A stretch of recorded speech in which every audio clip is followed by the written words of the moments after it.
Hi Mami, so para sa mga anak dyan ng February, check natin kung magkano ba yung estimate na pwede niyong makuha. So I'll be doing voluntary member muna. So para din sa mga gusto mag-self-compute, punta lang kayo sa sssmaternity-benefits-calculator.com and then gayahin niyo lang yung gagawin ko. Or madali lang namang i-navigate yung website.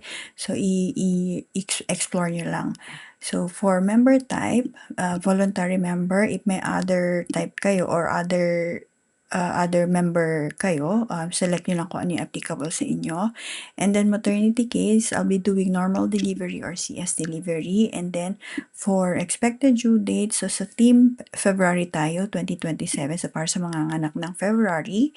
And then ang qualifying period nyo, Mima, is October 2025 to September 2026. You need to have at least 3 months posted contribution para mag-qualify kayo. So since nasa second quarter pa lang naman tayo, ngayon is May pa lang ngayon, pwede mo pa rin mabayaran yung April kung magbabayad kayo per quarter. So let's say for example, mag-generate kayo ng isang PRN, April, May, June, so pwede mo siyang bayaran.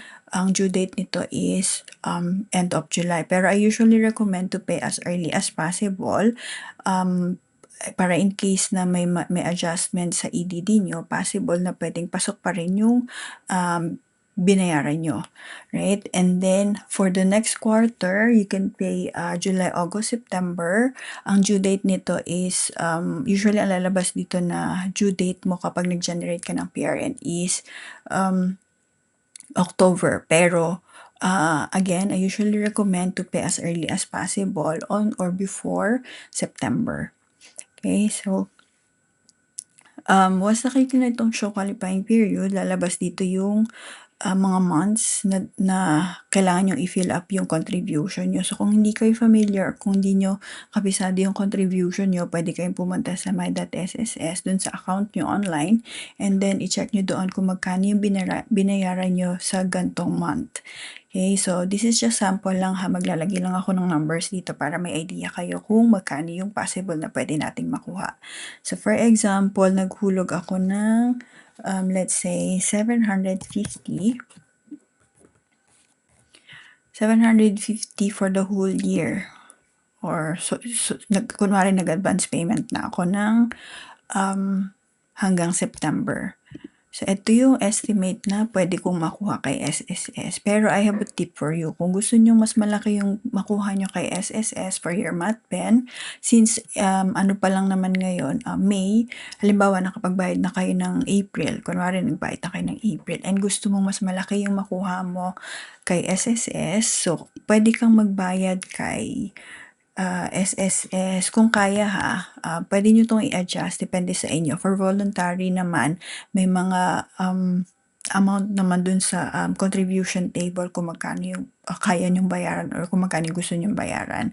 So, itong 3,000 na to, ito yung maximum monthly salary credit na kinocompute or kinakalculate ni SSS. So, above this, mapupunta na siya sa mandatory pension fund nyo. So, let's say, for example, naghulog kayo ng 4,000, 5,000. In excess of 3,000, mapupunta na siya kay pension fund nyo.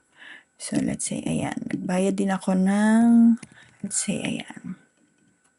And then, ito. Ganon din sa,